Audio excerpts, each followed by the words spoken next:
I, Robot by Isaac Asimov, to John W. Campbell, Jr., who godfathered the robots. Introduction. I looked at my notes, and I didn't like them. I'd spent 3 days at U.S. Robots, and might as well have spent them at home with the Encyclopedia Tellurica. Susan Calvin had been born in the year 1982, they said, which made her 75 now. Everyone knew that. Appropriately enough, U.S. Robot and Mechanical Men, Inc. was 75 also, since it had been in the year of Dr. Calvin's birth that Lawrence Robertson had first taken out incorporation papers for what eventually became the strangest industrial giant in man's history. Well, everyone knew that, too. At the age of 20, Susan Calvin had been part of the particular psychomath seminar at which Dr. Alfred Lanning, of U.S. Robots, had demonstrated the first mobile robot to be equipped with a voice. It was a large, clumsy, unbeautiful robot, smelling of machine oil and destined for the projected mines on Mercury. But it could speak and make sense. Susan said nothing at that seminar, took no part in the hectic discussion period that followed. She was a frosty girl, plain and colorless, who protected herself against a world she disliked by a mask-like expression and a hypertrophy of intellect. But as she watched and listened, she felt the stirrings of a cold enthusiasm.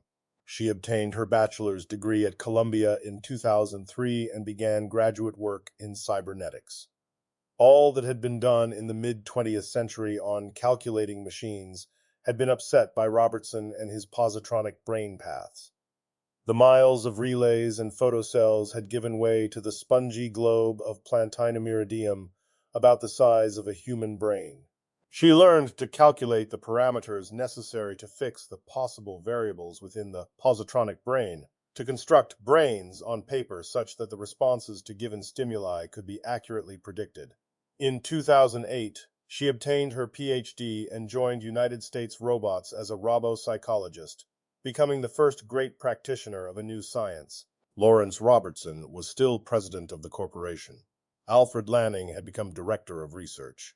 For 50 years, she watched the direction of human progress change and leap ahead. Now she was retiring, as much as she ever could. At least, she was allowing someone else's name to be inset upon the door of her office. That essentially was what I had. I had a long list of her published papers, of the patents in her name. I had the chronological details of her promotions. In short, I had her professional vita in full detail. But that wasn't what I wanted. I needed more than that for my feature articles for Interplanetary Press. Much more, I told her so. Dr. Calvin, I said, as lushly as possible, in the mind of the public, you and U.S. Robots are identical. Your retirement will end an era, and you want the human interest angle? She didn't smile at me. I don't think she ever smiles. But her eyes were sharp, though not angry.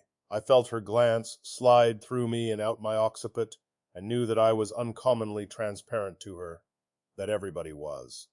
But I said, that's right. Human interest out of robots? A contradiction. No, doctor. Out of you. Well, I've been called a robot myself. Surely they've told you I'm not human. They had, but there was no point in saying so. She got up from her chair. She wasn't tall, and she looked frail. I followed her to the window, and we looked out. The offices and factories of U.S. Robots were a small city, spaced and planned.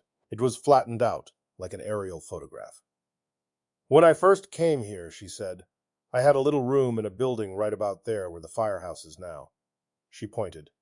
It was torn down before you were born. I shared the room with 3 others. I had half a desk. We built our robots all in one building. Output 3 a week. Now look at us. 50 years, I hackneyed, is a long time. Not when you're looking back at them, she said. You wonder how they vanished so quickly. She went back to her desk and sat down. She didn't need expression on her face to look sad, somehow. How old are you? She wanted to know. 32, I said. Then you don't remember a world without robots. There was a time when humanity faced the universe alone, and without a friend. Now he has creatures to help him, stronger creatures than himself, more faithful, more useful, and absolutely devoted to him. Mankind is no longer alone. Have you ever thought of it that way? I'm afraid I haven't. May I quote you? You may. To you, a robot is a robot. Gears and metal, electricity and positrons, mind and iron, human-made, if necessary, human-destroyed. But you haven't worked with them, so you don't know them. They're a cleaner, better breed than we are. I tried to nudge her gently with words. We'd like to hear some of the things you could tell us. Get your views on robots. The interplanetary press reaches the entire solar system. Potential audience is 3 billion, Dr. Calvin. They ought to know what you could tell them on robots. It wasn't necessary to nudge. She didn't hear me, but she was moving in the right direction. They might have known that from the start. We sold robots for Earth use then. Before my time, it was, even. Of course, that was when robots could not talk. Afterward, they became more human, and opposition began. The labor unions, of course, naturally opposed robot competition for human jobs, and various segments of religious opinion had their superstitious objections. It was all quite ridiculous and quite useless, and yet there it was. I was taking it down verbatim on my pocket recorder, trying not to show the knuckle motions of my hand. If you practice a bit, you can get to the point where you can record accurately without taking the little gadget out of your pocket. Take the case of Robbie, she said. I never knew him. He was dismantled the year before I joined the company, hopelessly out of date. But I saw the little girl in the museum. She stopped, but I didn't say anything. I let her eyes mist up and her mind travel back. She had lots of time to cover. I heard about it later, and when they called us blasphemers and demon creators, I always thought of him. Robbie was a non-vocal robot. He couldn't speak. He was made and sold in 1996. Those were the days before extreme specialization, so he was sold as a nursemaid. As a what? As a nursemaid.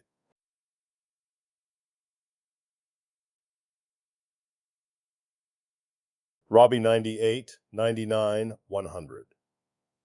Gloria withdrew her chubby little forearm from before her eyes and stood for a moment, wrinkling her nose and blinking in the sunlight. Then, trying to watch in all directions at once, she withdrew a few cautious steps from the tree against which she had been leaning. She craned her neck to investigate the possibilities of a clump of bushes to the right, and then withdrew farther to obtain a better angle for viewing its dark recesses. The quiet was profound, except for the incessant buzzing of insects and the occasional chirrup of some hardy bird braving the midday sun. Gloria pouted. I bet he went inside the house, and I've told him 1,000,000 times that that's not fair. With tiny lips pressed together tightly, and a severe frown crinkling her forehead, she moved determinedly toward the 2-story building, up past the driveway. Too late, she heard the rustling sound behind her, followed by the distinctive and rhythmic clump-clump of Robbie's metal feet. She whirled about to see her triumphing companion emerge from hiding and make for the home tree at full speed. Gloria shrieked in dismay. Wait, Robbie! That wasn't fair, Robbie! You promised you wouldn't run until I found you! Her little feet could make no headway at all against Robbie's giant strides. Then, within 10 feet of the goal, Robbie's pace slowed suddenly to the merest of crawls, and Gloria, with one final burst of wild speed, dashed pantingly past him to touch the welcome bark of home tree first. Gleefully, she turned on the faithful Robbie, and with the basest of ingratitude, rewarded him for his sacrifice by taunting him cruelly for a lack of running ability. Robbie can't run, she shouted at the top of her 8-year-old voice. I can beat him any day! I can beat him any day! She chanted the words in a shrill rhythm. Robbie didn't answer, of course. Not in words. He pantomimed running instead, inching away until Gloria found herself running after him, as he dodged her narrowly, forcing her to veer in helpless circles, little arms outstretched and fanning at the air. Robbie! She squealed. Stand still! And the laughter was forced out of her in breathless jerks, until he turned suddenly and caught her up, whirling her round so that for her the world fell away for a moment with a blue emptiness beneath, and green trees stretching hungrily downward toward the void. Then she was down in the grass again, leaning against Robbie's leg, and still holding a hard, metal finger. After a while, her breath returned. She pushed uselessly at her disheveled hair in vague imitation of one of her mother's gestures, and twisted to see if her dress were torn. She slapped her hand against Robbie's torso. "Bad boy, I'll spank you!" And Robbie cowered, holding his hands over his face, so that she had to add, "No, I won't, Robbie. I won't spank you. But anyway, it's my turn to hide now, because you've got longer legs, and you promised not to run till I found you." Robbie nodded. His head, a small parallelepiped with rounded edges and corners attached to a similar but much larger parallelepiped that served as torso by means of a short, flexible stalk, and obediently faced the tree. A thin metal film descended over his glowing eyes, and from within his body came a steady, resonant ticking. "Don't peek now, and don't skip any numbers," warned Gloria, and scurried for cover. With unvarying regularity, seconds were ticked off, and at the 100th, up went the eyelids, and the glowing red of Robbie's eyes swept the prospect. They rested for a moment on a bit of colorful gingham that protruded from behind a boulder. He advanced a few steps and convinced himself that it was Gloria who squatted behind it. Slowly, remaining always between Gloria and Home Tree, he advanced on the hiding place, and when Gloria was plainly in sight and could no longer even theorize to herself that she was not seen, he extended one arm toward her, slapping the other against his leg so that it rang again. Gloria emerged sulkily. "You peeked!" she exclaimed, with gross unfairness. "Besides, I'm tired of playing hide-and-seek. I want a ride." But Robbie was hurt at the unjust accusation, so he seated himself carefully and shook his head ponderously from side to side. Gloria changed her tone to one of gentle coaxing immediately. "Come on, Robbie. I didn't mean it about the peeking. Give me a ride." Robbie was not to be won over so easily, though. He gazed stubbornly at the sky and shook his head even more emphatically. "Please, Robbie, please give me a ride." She encircled his neck with rosy arms and hugged tightly. Then, changing moods in a moment, she moved away. "If you don't, I'm going to cry," and her face twisted appallingly in preparation. Hard-hearted Robbie paid scant attention to this dreadful possibility, and shook his head a third time. Gloria found it necessary to play her trump card. "If you don't," she exclaimed warmly, "I won't tell you any more stories. That's all." "Not one." Robbie gave in immediately and unconditionally before this ultimatum, nodding his head vigorously until the metal of his neck hummed. Carefully he raised the little girl and placed her on his broad, flat shoulders. Gloria's threatened tears vanished immediately, and she crowed with delight. Robbie's metal skin, kept at a constant temperature of 70 by the high resistance coils within, felt nice and comfortable, while the beautifully loud sound her heels made, as they bumped rhythmically against his chest, was enchanting. "You're an air coaster, Robbie. You're a big silver air coaster. Hold out your arms straight. You got to, Robbie, if you're going to be an air coaster." The logic was irrefutable. Robbie's arms were wings catching the air currents, and he was a silver coaster. Gloria twisted the robot's head and leaned to the right. He banked sharply. Gloria equipped the coaster with a motor that went brrr, and then with weapons that went powie and shosh. Pirates were giving chase, and the ship's blasters were coming into play. The pirates dropped in a steady rain. "Got another one." "Two more!" she cried. Then, "Faster, men," Gloria said, pompously. "We're running out of ammunition." She aimed over her shoulder with undaunted courage, and Robbie was a blunt-nosed spaceship zooming through the void at maximum acceleration. Clear across the field he sped, to the patch of tall grass on the call other side, where he stopped with a suddenness that evoked a shriek from his flushed rider, and then tumbled her onto the soft green carpet. Gloria gasped and panted and gave voice to intermittent whispered exclamations of, "That was nice." Robbie waited until she had caught her breath, and then pulled gently at a lock of hair. "You want something?" said Gloria, eyes wide in an apparently artless complexity that fooled her huge nursemaid not at all. He pulled the curl harder. "Oh, I know. You want a story." Robbie nodded rapidly. "Which one?" Robbie made a semicircle in the air with one finger. The little girl protested. "Again? I've told you Cinderella 1,000,000 times. Aren't you tired of it? It's for babies." Another semicircle. "Oh, well." Gloria composed herself, ran over the details of the tale in her mind, together with her own elaborations, of which she had several, and began. "Are you ready? Well, once upon a time there was a beautiful little girl whose name was Ella, and she had a terribly cruel stepmother and 2 very ugly and very cruel stepsisters, and—" Gloria was reaching the very climax of the tale. Midnight was striking, and everything was changing back to the shabby original's lickety-split, while Robbie listened tensely with burning eyes, when the interruption came. "Gloria!" It was the high-pitched sound of a woman who has been calling not once, but several times, and had the nervous tone of one in whom anxiety was beginning to overcome impatience. "Mama's calling me," said Gloria, not quite happily. "You'd better carry me back to the house, Robbie." Robbie obeyed with alacrity, for somehow there was that in him which judged it best to obey Mrs. Weston, without as much as a scrap of hesitation. Gloria's father was rarely home in the daytime, except on Sunday, today, for instance, and when he was, he proved a genial and understanding person. Gloria's mother, however, was a source of uneasiness to Robbie, and there was always the impulse to sneak away from her sight. Mrs. Weston caught sight of them the minute they rose above the masking tufts of long grass, and retired inside the house to wait. "I've shouted myself hoarse, Gloria," she said severely. "Where were you?" "I was with Robbie," quavered Gloria.